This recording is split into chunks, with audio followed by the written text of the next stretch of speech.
Hello. Charlie, it's Dennis from the Australian Rock Show. How are you, mate? Good, mate. How's it going? I'm very well, and thanks very much for your time today. We opened the show with The Hard Hitting on My Back, which is the first song off the new Beasts album, which is titled Still Here. That's a punishing tune with a great chorus and the ideal album opener. That is a text tune, correct?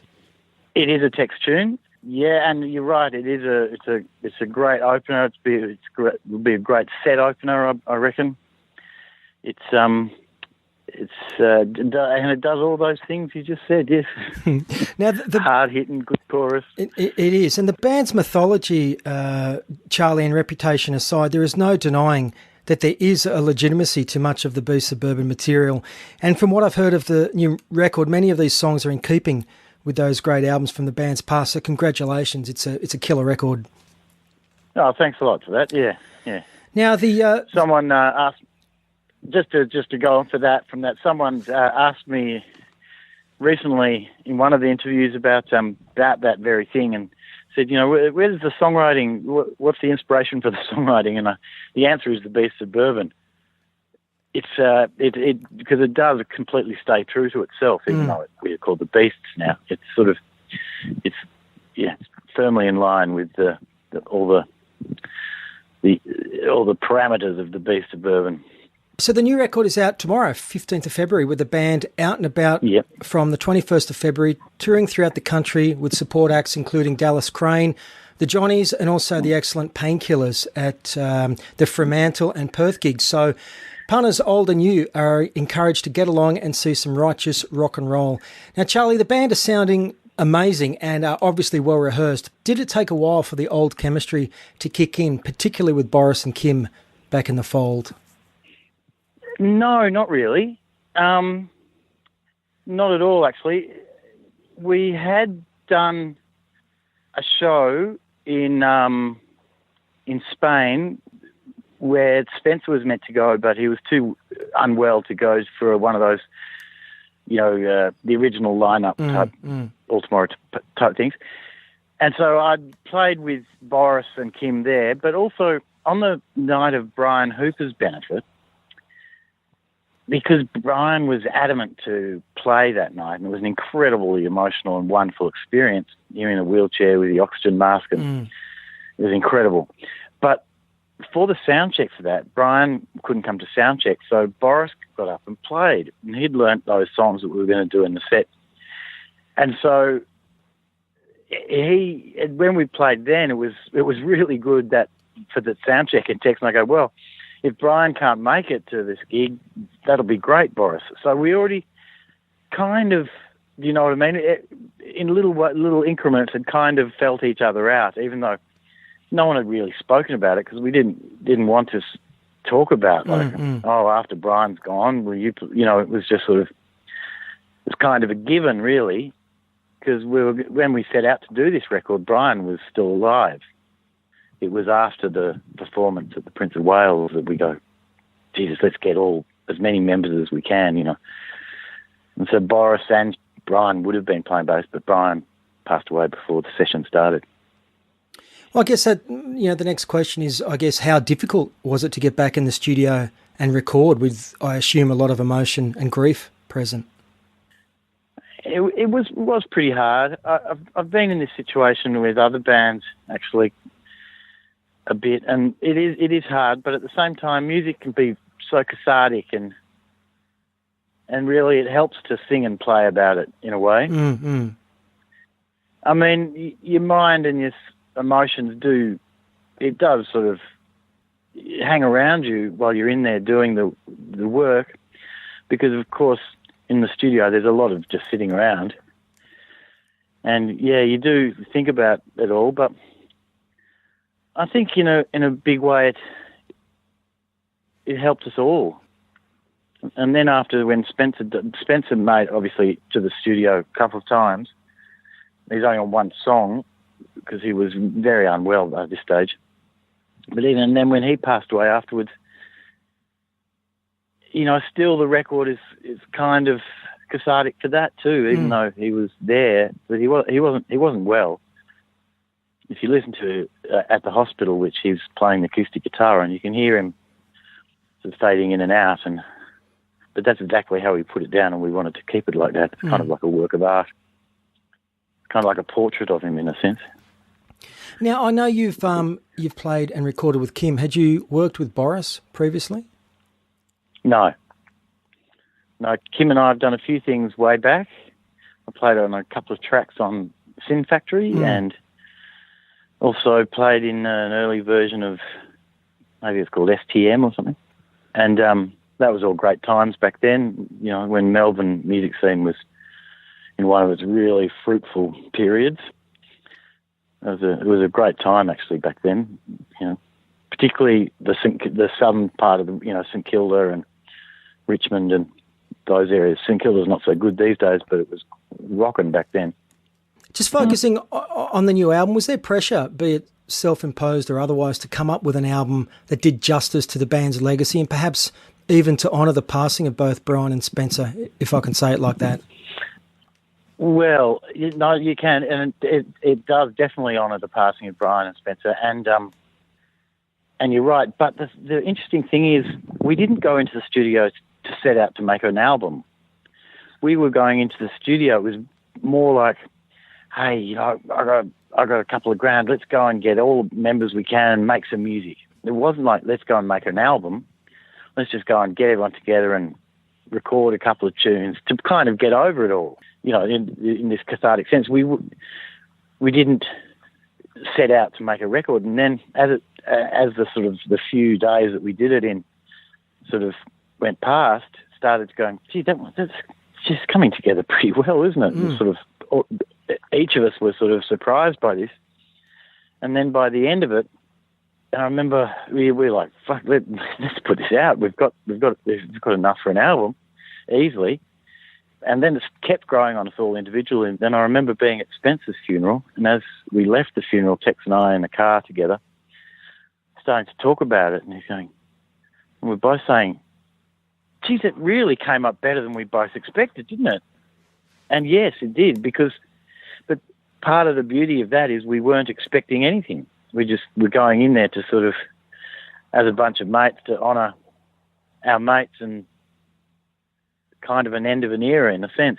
But it was the birth of a new one in a way. Mm. In many ways, the series of shows that the band played in 2013 to mark 30 years of the band was very much a celebration of the band and its music, and that included alternate lineups, including both James and Boris, as well as Tony, Brian, Kim and yourself. So in retrospect, it was in many ways a culmination of the Beasts of Bourbon. Was there ever an inclination to continue under the name of Beasts of Bourbon, or without Spencer and Brian, that was never an option? It was never really an option without, particularly Spencer. Spencer and Tex started the band. You know, they're the ones that got the others together to do it. You know, somebody asked Tex and Spencer, they were already playing, doing little things together at that stage in Sydney, and then whoever it was, I can't remember now, said, oh, well, you know, why don't you go into the studio and make a record? So that's how it was them who started it. And Spencer was vital to the whole sort of way of the band too. So I don't think it could have easily gone on, like, because there's been so many lineups as the Beasts of Bourbon, but it would just seem to be the right time to do something like this. I mean, the history of rock and roll is littered with bands that bugger up by changing their names, but I can't see that happening really. We've always really kind of been known as the Beasts anyway. Mm-hmm. No, I just wanted to get your thoughts. You were mentioning all going into the studio. So some of the tunes on the new album, did everyone bring something to the table, or there was a lot of stuff written during that time period?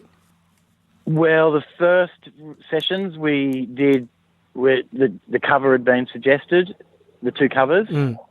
And so I worked on My Shit's Fucked Up from a live version of Warren Zevon playing that by himself. Sort of came up with a riff for that one. And Torture Never Stops, sort of, once we knew we were going to play that, we just sort of played itself, really.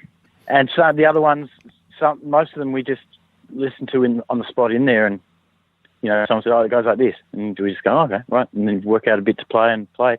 But because the Beasts have a kind of a sound and a style, no matter who's in it, from the, informed by the Beasts of Bourbon. They just built themselves. We didn't really rehearse. We didn't rehearse at all. We just sort of went to the studio, and they weren't concurrent days. So we'd do a couple of days, then have a bit of time off till the studio was free again, and in that time listen to what we'd done and maybe do a couple of repairs. But not most of it's as pretty much as what we did. Boris came in with a demo of Don't Pull Me Over, and we all just listened to that and worked out a way to do it. The riff, I played that riff over and over for everyone, and everyone got a handle on what they would do. And then Your Honour was just a bunch of sort of lyrics with no real meter in it. And then one night at home, I sort of had a flash of inspiration, rang up Kim and played it to him over the phone. So then when we got into the studio, we know, a bit like that. You sort of build it kind of organically, but not over rehearsing it at all. We didn't even go to any rehearsals. I mean, we've never really done that anyway. You just mentioned mentioned Don't Pull Me Over, and I know that my brother mentioned this to me because I know that he absolutely loves Boris as a songwriter, and he did say that Boris has spent most of his career writing about either cars or girls. So when he heard that, he thought it has to be a Boris song. Yes, indeed, he has, exactly. Now, it's very Boris.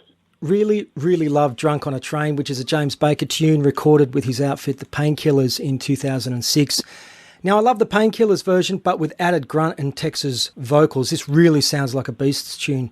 Did he bring that one to the table? Well, yeah. We'd asked James to come over for these sessions to do some of the drumming as well. Okay. But he wasn't able to come, so we thought, well, hey, because he's not that well either. Right. He's not on his deathbed, but so we thought, well, we're doing a Brian song, we're doing a Spencer song, let's do a James Baker song. And so James suggested that one.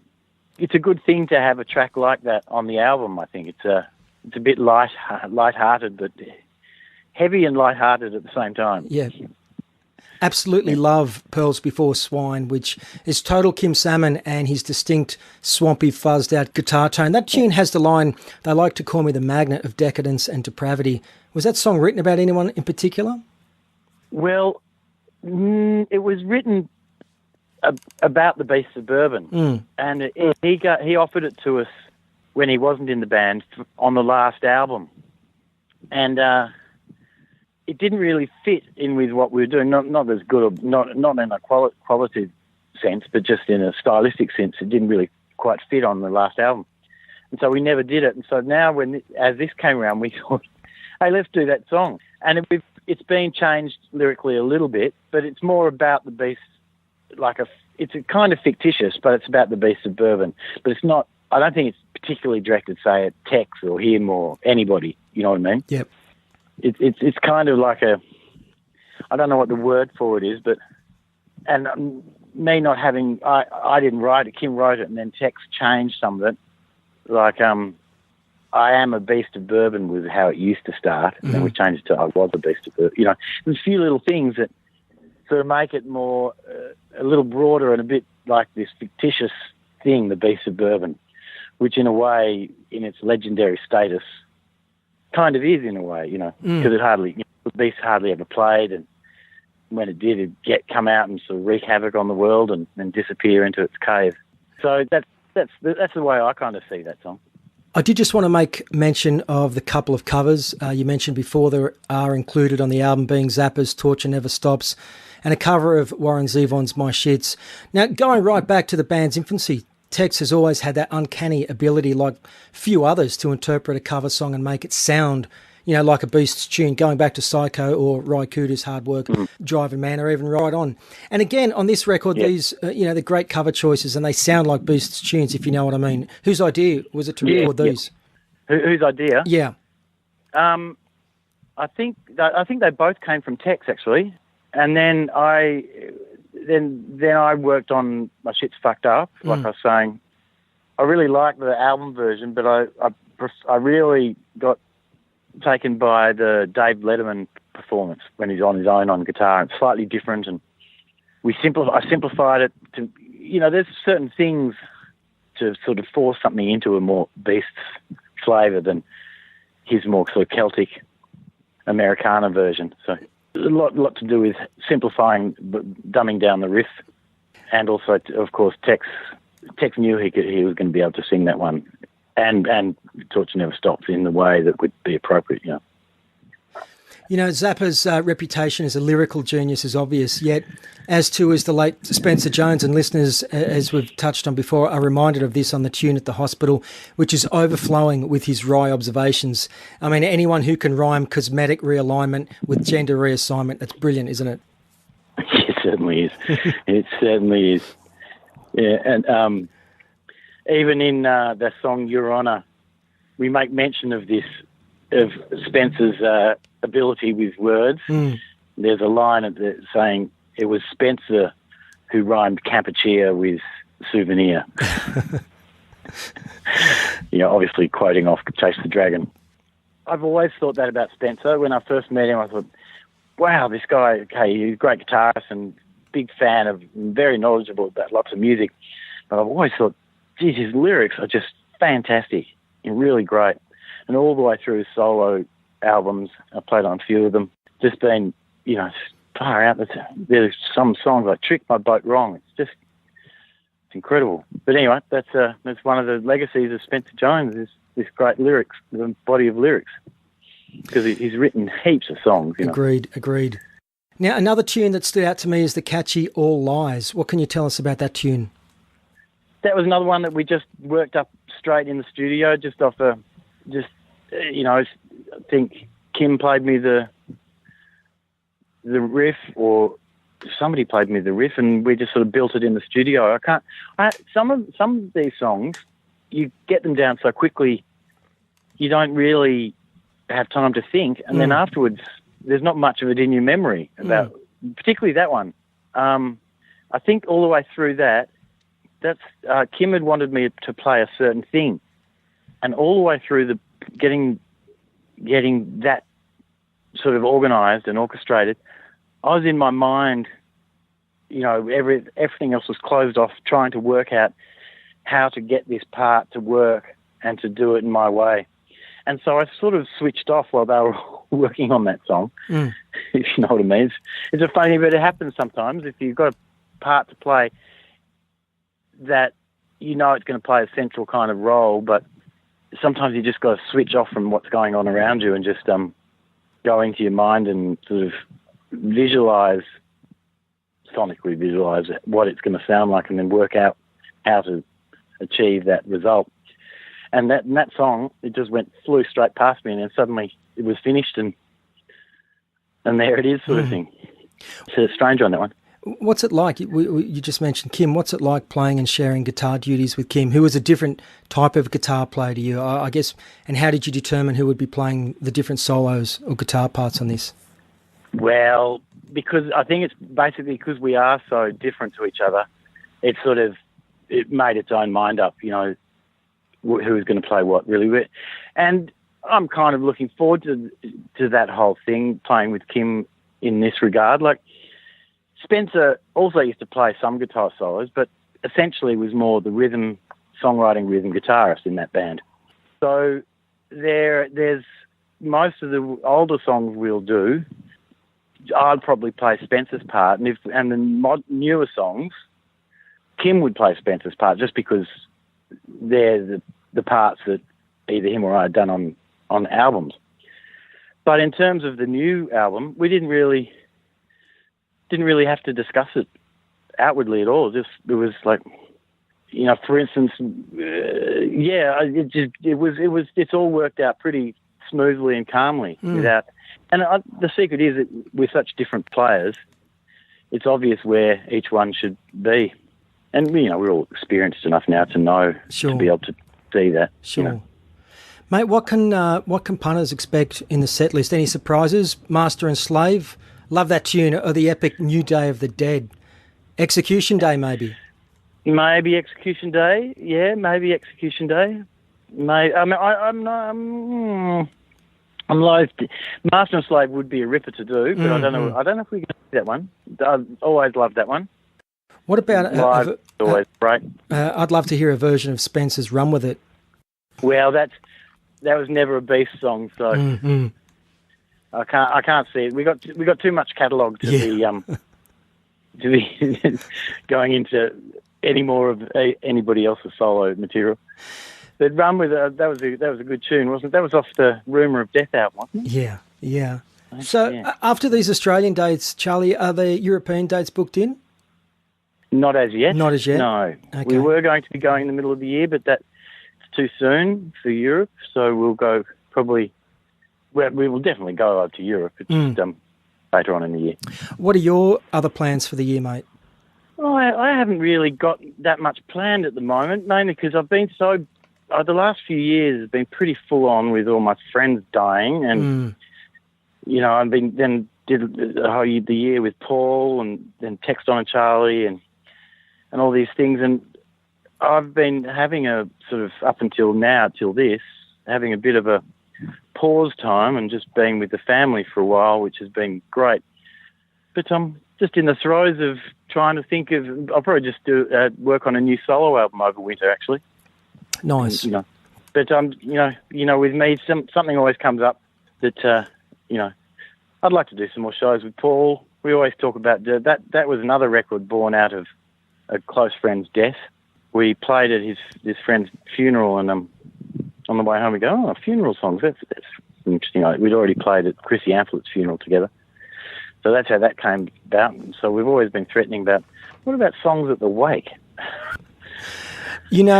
Since you've brought Christina Amphlett up there, and I am a Divinyls tragic, and I saw you a few times in the 90s, particularly, on that long run of dates, 95 with Joan Jett and the Blackhearts. I guess, Divinyls question, what did you take away from your time on rhythm guitar in the Divinyls? I learned how to play with the drums a real lot. But also, Chrissy and I became really great friends, and she was became like a sister to me, actually. And we were friends to the end. And the biggest thing I took away from the Divinyls was a great friendship with Chrissy. She was a very close friend of mine, but it was a great band. Mark McAtee's an incredible guitar player, and of course playing with Charlie Drayton was great fun. And it was, this sense of they had a sort of... Chrissy always had this sort of sense of style about the music, and always put in the best sort of thing. It's hard to say, but all the things I do are kind of... Divinyls are very close to a lot of the music, not sounding, but the way they approached it all, Try to be original, try to be different, don't tolerate the fuckwits. Yeah, and particularly some of the material they were releasing towards the end of the mid to late 90s is just, personally, it's some of my favourite stuff. That Underworld album is phenomenal. But, it's great.